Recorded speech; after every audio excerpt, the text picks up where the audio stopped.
Hi everybody, welcome to Halo Inspirations, where we give you inspirations to help you spread beauty and joy through your quilting journey.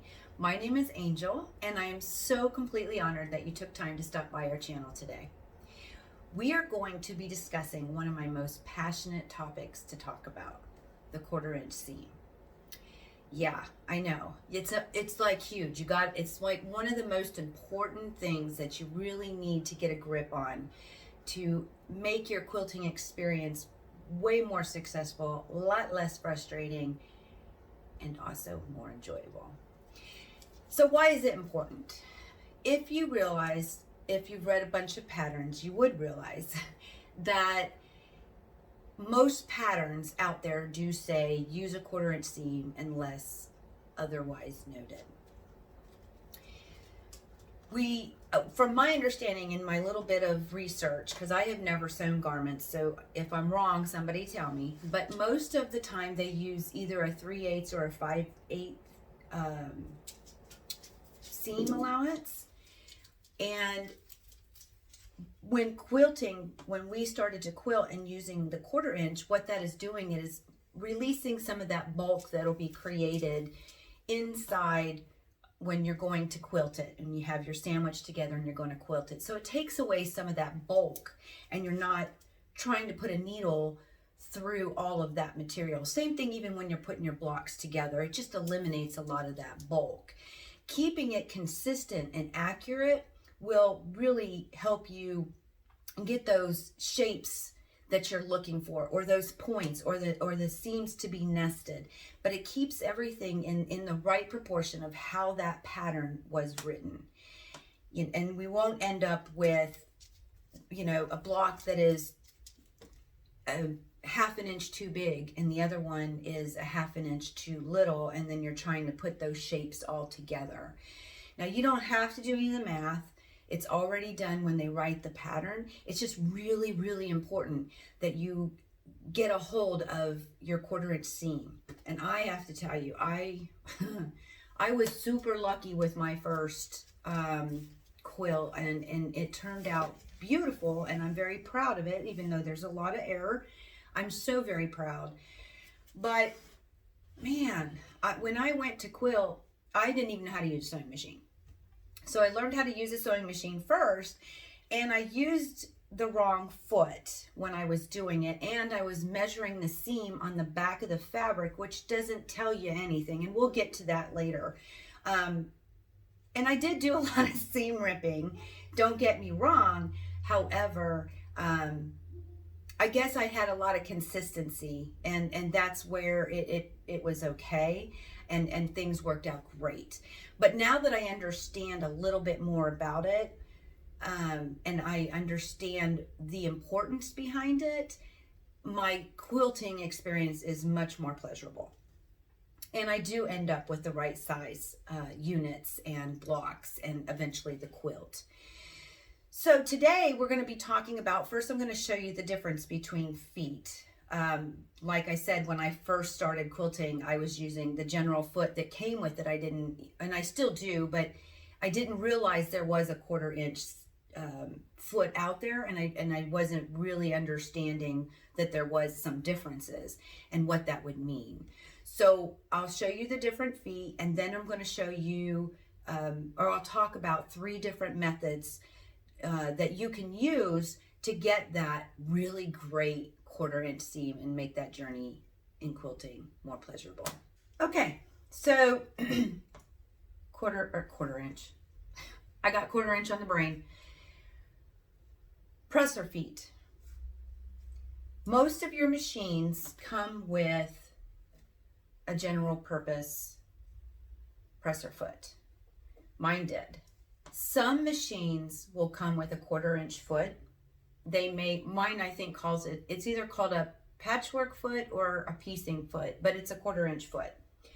I didn't know it at the time. I didn't even know there were 1/4 inch feet. So I wouldn't have even known what a patchwork or a piecing foot necessarily was a 1/4 inch foot. So I've been using the general purpose, and I still use it because I use another method. It's just what I got comfortable with. And each of us have to do that. But I do want to make it aware that sometimes your machine will come with a quarter inch or a patchwork or a piecing foot.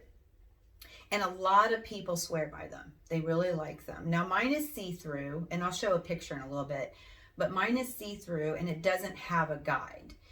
Some of them come with a little piece of metal that's sticking out on the right side, and that's to allow the fabric to slide into that place to be sure that you're getting that quarter inch. Which sounds wonderful. You'll at least be consistent with the idea that you're still getting that quarter inch.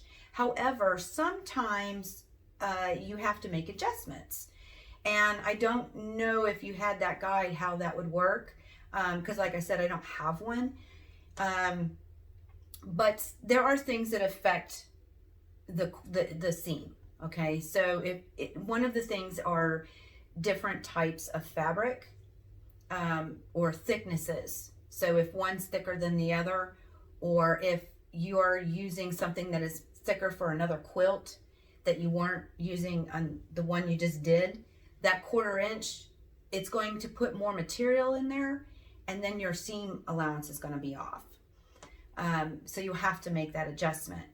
The other thing that can affect your quarter inch seam is your thread. The thinner the thread, the less bulk it carries inside that seam. I tend to, 90% of the time, I tend to sew with a scant quarter inch. And it's because when I go to, if I line it up on a quarter inch and I check, and I'll show you how to do that later, but you check your block size, mine will be off, okay? So then you have to make those adjustments. So like I said, 90% of the time I use a scant. So using my general pressing foot, it works for me because of the method that I use. And I'll show you a few of those methods. But I'm going to now, I'm going to take a little second and I'll show you. I'm going to throw a picture up here and I'm going to show you the difference between the general purpose and a patchwork or piecing or quarter inch presser foot. Okay, I'm going to grab my ruler down here. And I know there's a picture up wherever it's at. There's a picture up there, but I wanted to grab a ruler so while I'm talking, it helps me talk about something I can see and not what I can't see. Because as you record this, I can't see that picture. So I'm grabbing my ruler, and you can see on top of the ruler, I have two presser feet. The silver one is the general purpose, and the see-through one is my quarter inch foot. Okay, now what I want to demonstrate here, and so that you can see the differences, well, number one, you can tell one's thinner than the other, that's for sure. But if you look at the see-through one, at the quarter inch foot,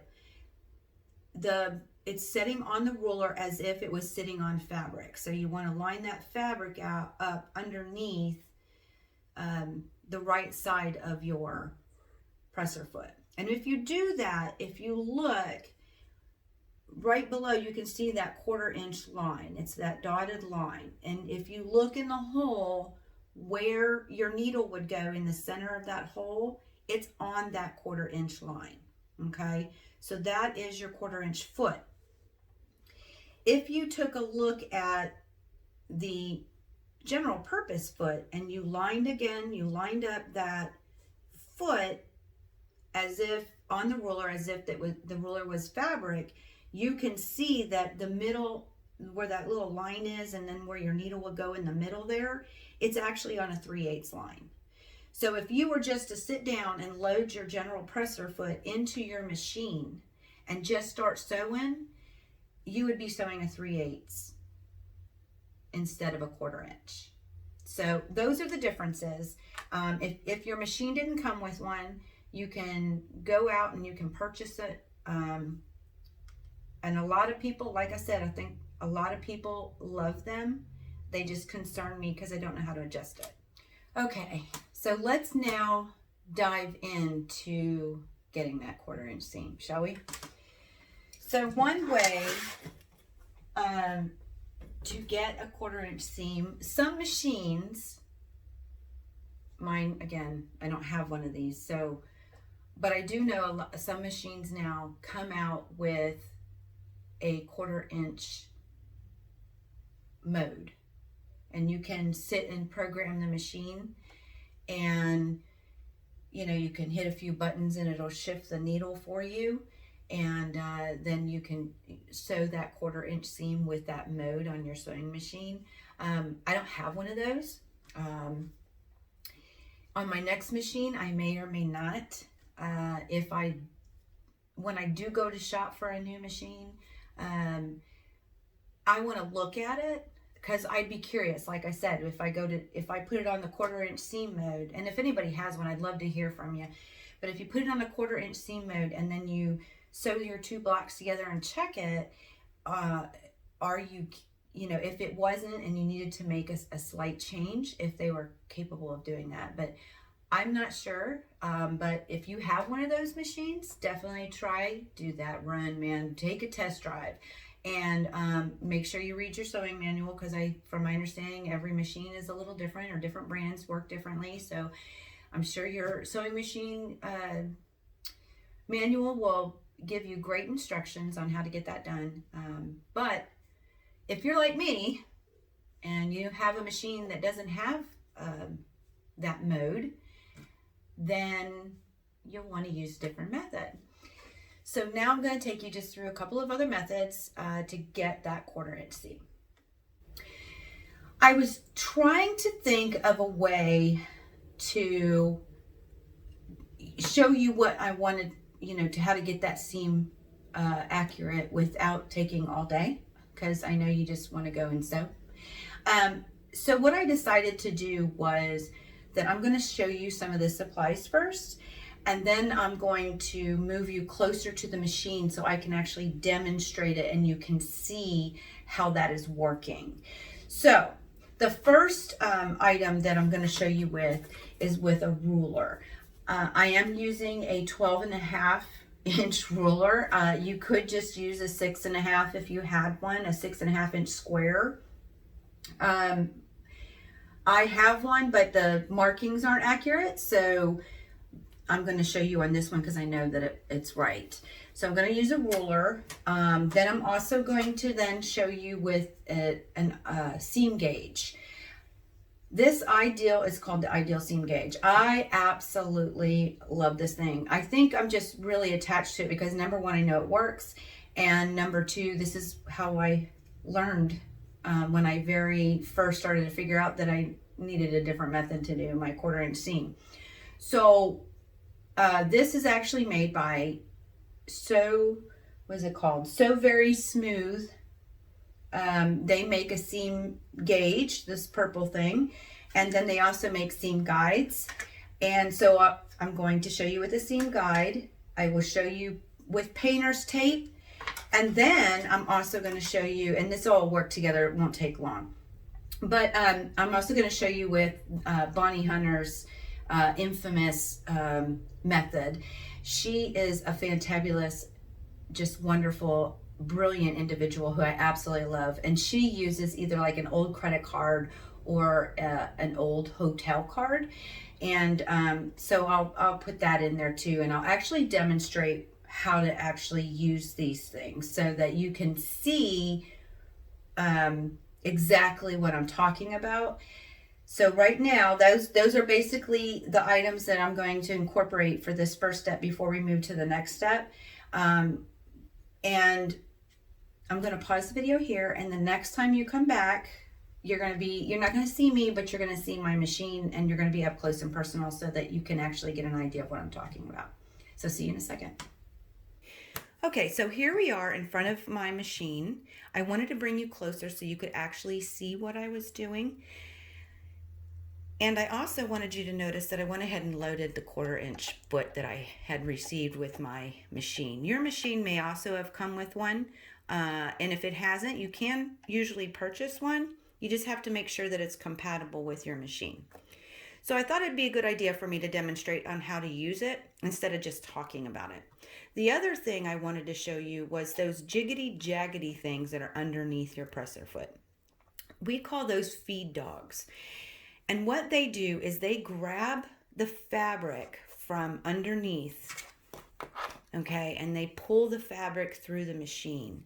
And that's really important to understand because you don't want to push the fabric through and you don't want to pull the fabric through. You just want to guide it and allow those feed dogs to do the job of pulling that fabric through for you. That way you will end up with some nice stitches. If you push it or pull it, you're going to disrupt the stitching process, and it not only will your stitches may not look even and correct, but it might do some other distortions. So you want to just guide the fabric and allow those feed dogs to do the work for you. Now I've cut some 2.5-inch squares, and I used fabric that is not going inside of a quilt. You never want to use that fabric because you want to first test your 1/4-inch seam to make sure that it's going to deliver the correct size unit before you actually start sewing units together inside your quilt. So fabric that's not being used inside a quilt.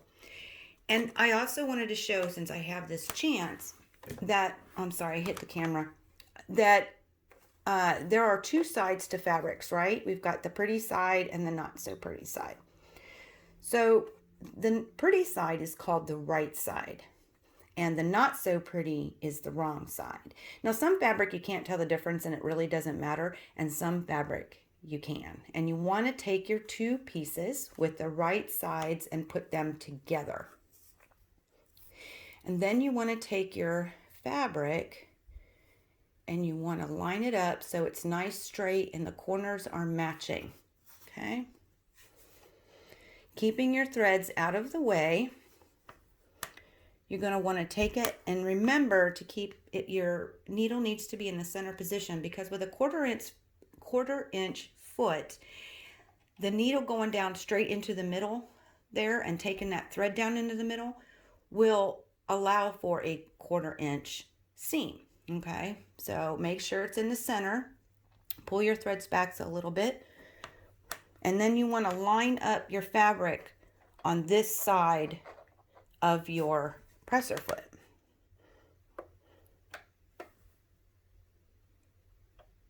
Okay, now something that I always do, because it's a habit and my machine has the ability, is I want to then holding my threads, I want to put that presser foot down.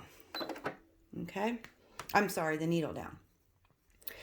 So remember, we're not going to push the fabric. We're not going to pull the fabric. We're going to simply guide the fabric. And when you get started, when you're first starting and you have your tails out of your threads, you want to hold those. If you don't hold them, they could actually be pulled down underneath into your feed dog area and cause some nesting issues underneath the fabric. So you want to hold those when you get started, and you can sew as fast and as slow as you like. Okay, and you want to hold that. Now we're going to guide this fabric through the machine here. I keep hitting it. I'm so sorry. So we're going to guide this fabric through.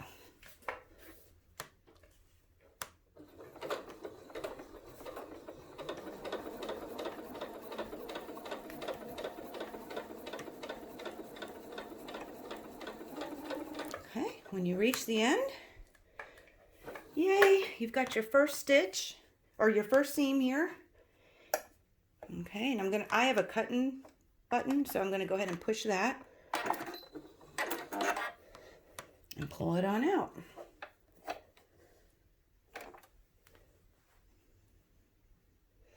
And we have sewn our first 1/4-inch seam. Okay, I'm going to mark this as A, and A is with the 1/4-inch foot. So when we go and look to see how well we did, we'll have a reference of which one we did with what.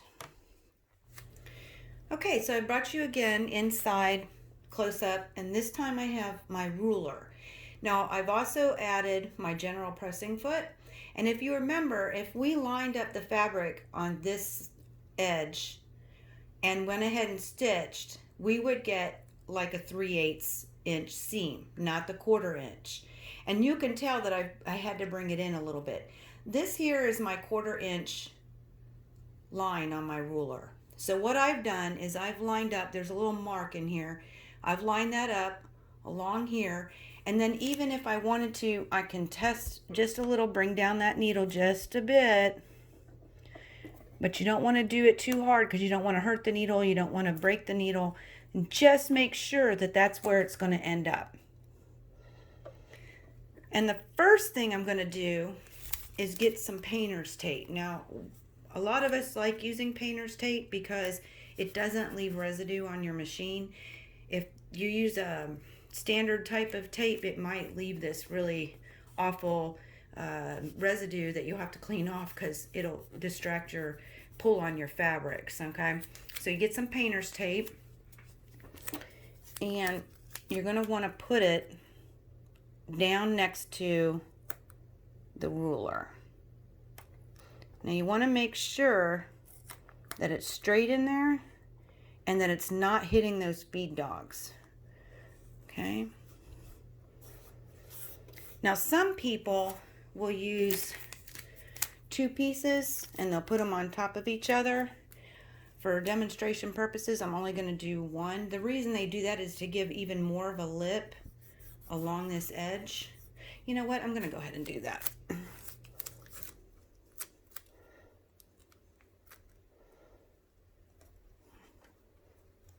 Oh, it's not going to be right. There we go.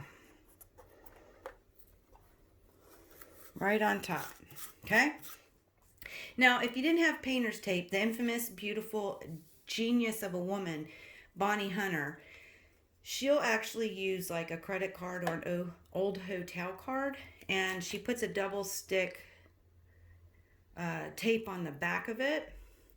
And she has found, and you can check her website at quiltville.com, but she has found a double-sided tape that doesn't leave a lot of residue, and she'll put it on the back of this card, and instead of the tape, she will actually tape down this card next to her ruler or whatnots, and this will be her guide, and that really does give you a great lip to work with. So this is a wonderful method, absolutely wonderful method. So we got it all set up. So what we're going to do is we're going to take out our ruler.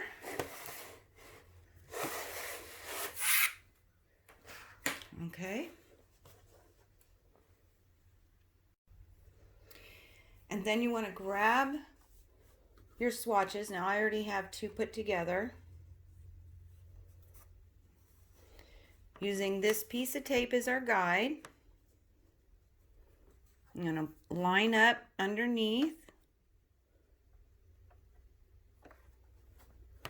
Hold that strand. Needle down. And start sewing.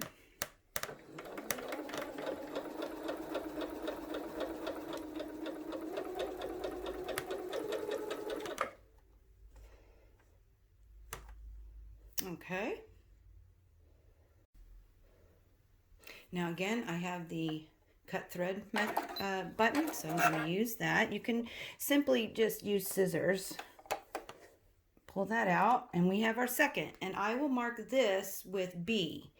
And it was the ruler with the tape or with your credit card, but we'll go ahead and mark B. The next method I'm going to show you is with my gauge and the seam guide. Now you could also use the seam guide with a ruler instead of the seam gauge, but I'm going to show you my method with the seam gauge along with the seam guide. So I'll see you in a second. Okay, so now we're back at my machine. I've cleared everything off because the next one is going to be the seam gauge with a seam guide.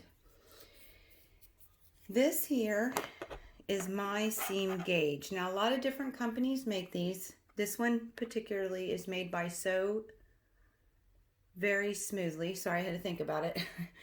I absolutely love this seam gauge. I find it easy to use. It's accurate.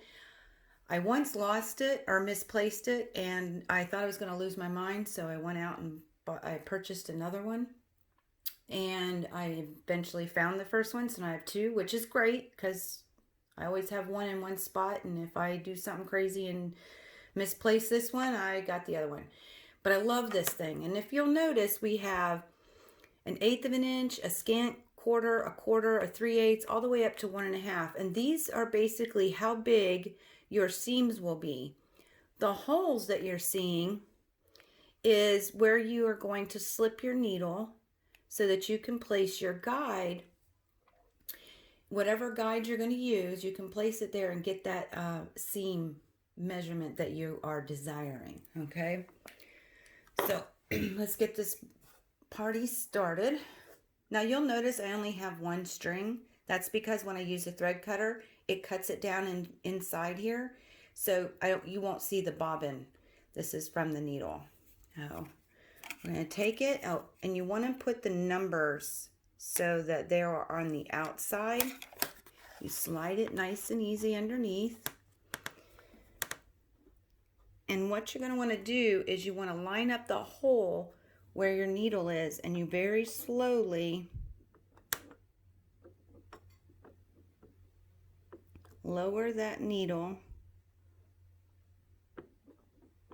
down inside that hole. And I am just not doing very well. There we go. Okay. Now, if you notice, I did do it very slow, because if you just crank that and you hit this gauge, you're going to either snap your needle or break your tip. So you want to be very gentle. And you do want to make sure that your feed dogs are up, because as you're lowering that needle, those feed dogs are going to be moving, and it'll grab the seam gauge. And yeah, that's no fun, because then your seam gauge is moving while you're trying to put a needle in a hole. So then you want to go ahead and lower that presser foot.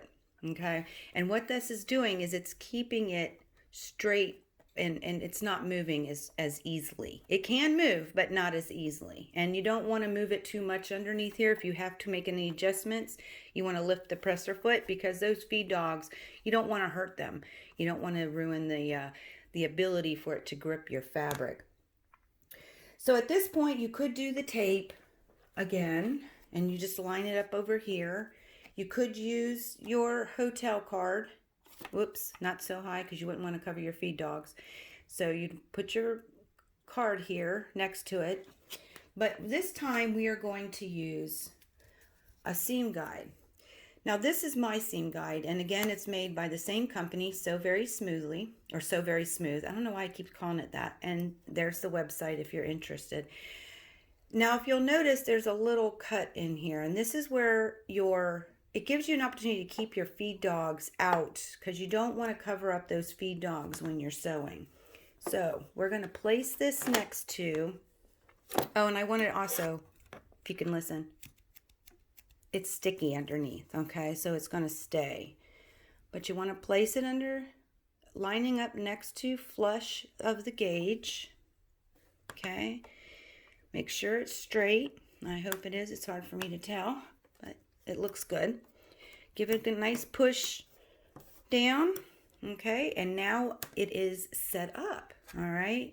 Now again, you want to keep away from those feed dogs, and then when this foot lowers, you don't want it to be too close. So we're going to see what this looks like. But I'm going to go ahead and raise my presser foot, raise the needle, pull out the gauge. I'm going to do a little test to see. Oh, I'm good to go. It goes all the way flat. Boy, I lined that up good, didn't I? All right. So now we're ready to sew. I got a swatch ready. So we're going to take our block here, and we're going to go ahead and set down. Turn my machine on. That's always helpful. We're going to set the presser foot down. I'm going to hold on to this thread over here as I lower the needle. Did you see it pull a little bit? I didn't hold it very good. All right, so I'm going to hold on to this thread, and I'm going to go ahead and stitch. Now, one thing I want you to notice is I'm using this guide to guide my fabric. Okay, I'm not going to push. I'm not going to pull too hard. I am going to keep it straight together, but I'm not going to go crazy with it and allow this to guide the fabric. Okay.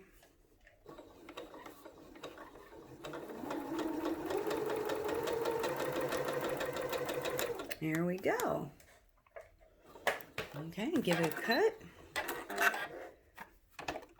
Left foot. Looking pretty. Okay, so that's, where are we at now? C, okay?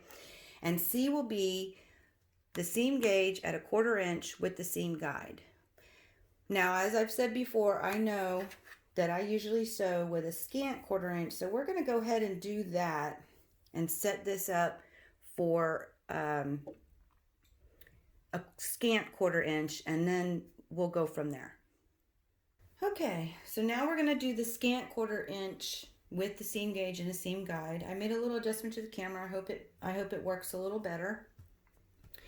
So we're going to pull this off. And then we're going to get our seam gauge. Now we're going to line it up for the scant 1/4 inch, okay? Because that's usually where I need to sew. And I bet my needle will go in much smoother this time with the light on.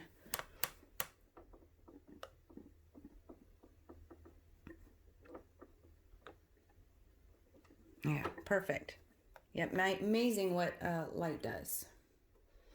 Let's get this straight as we can tell. All right, grab your seam, lower the presser foot, grab your seam gauge, the guide. Line it up. Give it a push. Okay, raise the foot, raise the needle. All right, one left. So we're going to use this as our guide, remember? Get it up underneath there a little bit. Oops. Hold on to that thread, lower that needle.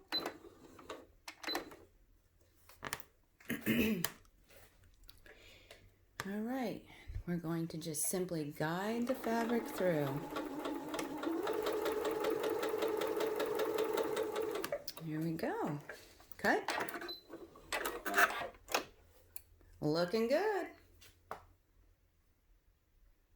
So that is what we're going to call D. D is the scant 1/4 inch with the seam gauge and the seam guide. So our next step is to actually go and measure these units and see how well our seam gauges, or I'm sorry, our 1/4 inch seam, the method that we use is working, and if we need to make any adjustments.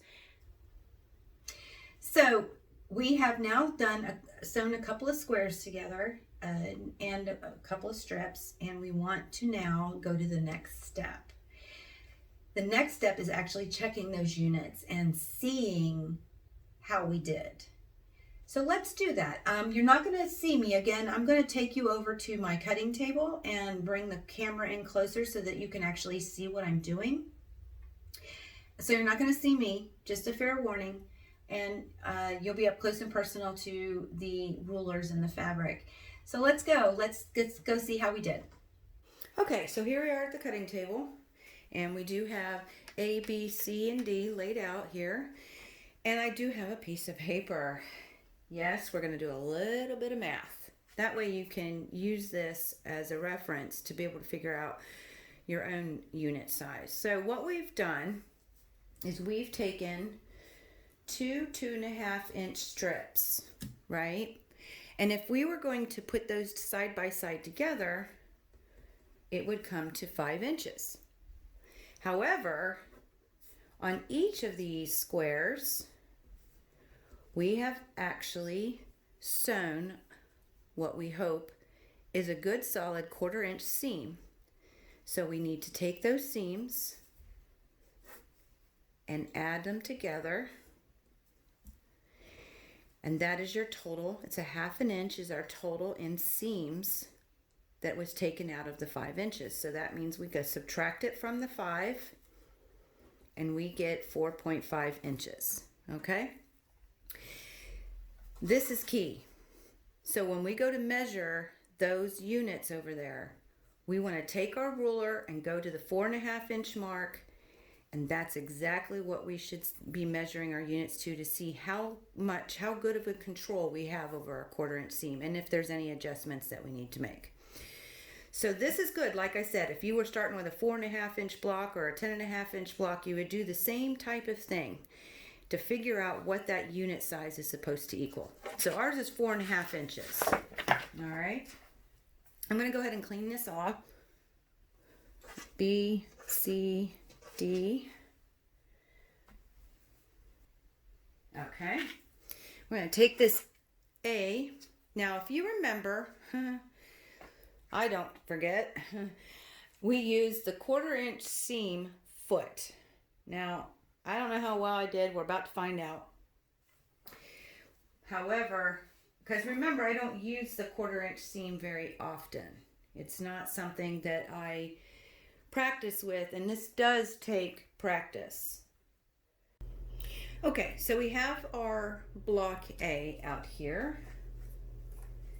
And a lot of people tell you just to keep it folded up like this, and then to go ahead and line up your fabric. Now, right now, I'm not too concerned about the top and the bottom. We're looking for the edge to edge on this way, because we're looking to see how far across this actually happens.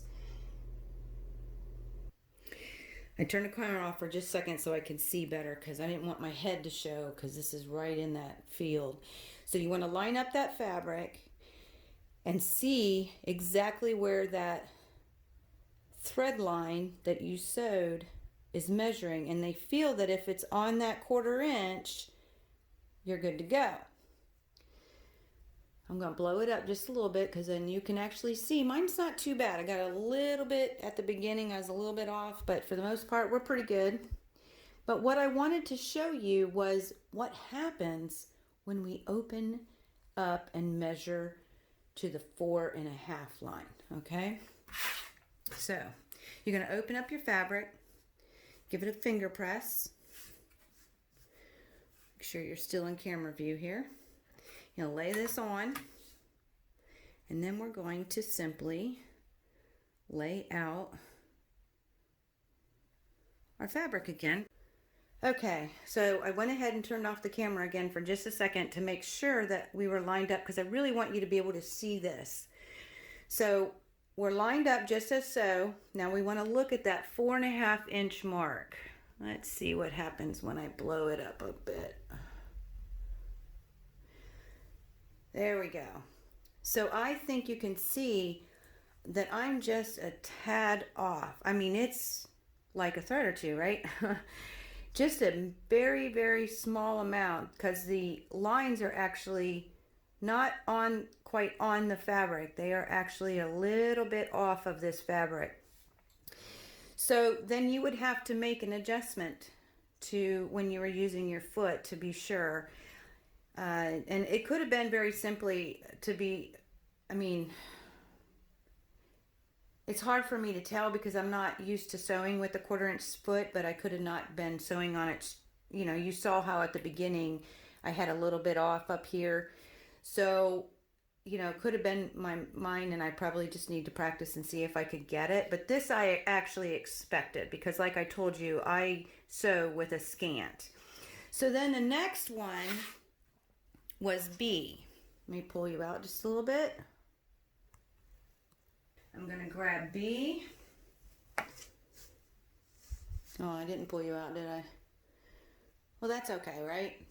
All right, so B was when we took a regular ruler and we lined it up on the needle on the 1/4 inch mark of the ruler, and then we took the regular presser foot and we used tape. And that's not a method that I'm used to using either, but that is that's the method that we used. So then what we want to do is take our ruler and get it lined up. Now I'll probably end up pausing this again.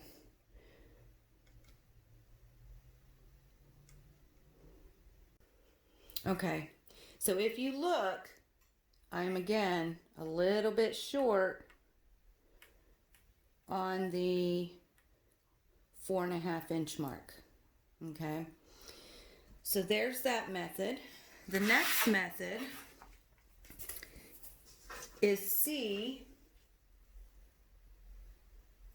And C was when we took the seam gauge and we used the seam guide, but we did it with a 1/4 inch. So let's take a peek. Oh, it's not even straight. That's okay. We're going to put the ruler over. Got to get it all lined up. Okay, there we have it. And you can actually see, again, I'm a little bit short, right on that 4.5 inch mark. Okay. Now, there's a lot of things like we talked about. There are things that affect the 1/4 inch seam and how effective it is within your unit. So we talked about the thickness of fabric. We talked about the thickness of thread. And this is exactly what's happening. So we sewed a 1/4 inch in using our seam guide and our seam gauge. We made that line of on that seam line. However, we're still coming up a little short. So we have to make an adjustment, right?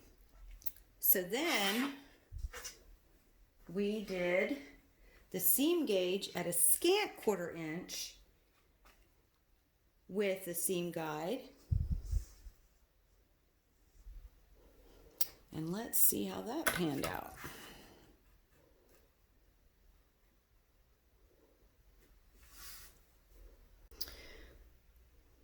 Okay, and so now you can see I'm right on the line. That's what my scant 1/4 inch does for me almost every single time. Now, like I said, there are a few times when I have to use a 1/4 inch because it really does depend on which thread I'm using or which kind of fabric that I'm using. However, that definitely is what I expected to find. So we've gone through all different parts. We've looked at how the units are measured out.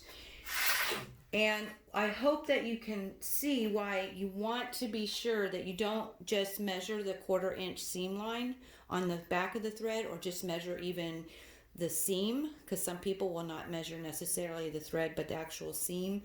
It's more important that you actually measure the units. And the last message that I want to send is that after 4 or 5, about 5 usually, blocks or units, I will check that again. I'll bring it over to the table and be sure that I'm still in control of my seam, because stuff, I am using a guide, so stuff shifts. And if it shifted and I went and sewed a quilt and didn't check it again and I was off, I'd be pulling a lot of seams out. So it's important. Now with this method, now that we've gone through with the D being the last one, I feel very comfortable that my machine is ready to go for me to sew my quilt. So I hope this was helpful. If you have any questions, let me know. I'm going to be right back with you. Okay, so there you have it, the 1/4 inch seam, the third most important part to getting those great accurate blocks to allow you to have a more pleasurable, successful, enjoyable quilting experience. If you have any questions, don't hesitate to ask. You can drop them in the comments below, or you can email us at stoffer@haloinspire.com. I'll put that link in the description box below for you, and we will surely get back to you. I did want to talk about a couple of other things. First and foremost, we have created a guide for you, and it's called the Sewing Box Essentials to Avoid Frustrations for the Beginner Quilter. And basically, it's a guide of the essential items that you would need inside quilting to be successful and more enjoyable. You don't have to spend $1 bajillion, and there's just so much stuff out there that it can be a little overwhelming. So this is just a guide to help you prepare for that success. The other thing that we have done, and it's a little bit of a bonus, you know, when you're out and about and you're talking, whether it's on Facebook groups or at a guild meeting or where not, and you're amongst all these different quilters, we have kind of our own jargon, you know, and this is called What the Quilt Does That Mean? And it is basically a list of acronyms and some sewing terms with some explanations so that you would have that as a resource for you if there's something that is used, a term or an acronym, and you're not quite sure what it means. So we've created that also free to you. All you have to do is go to haloinspired.com, hit the Be Inspired page, and then give us your name and email, and we'll be sure to get it to you straight to your inbox. I'll put that link down below also. If you use Facebook and that's one of your forums that you absolutely love, we do have a Facebook page, and it's at Halo Inspiration. So I'll put that link down there. We'd love to see you there. It's a great group of people, and we just would love to see you there. And last but not least, if you did like this video, please like, share, and subscribe.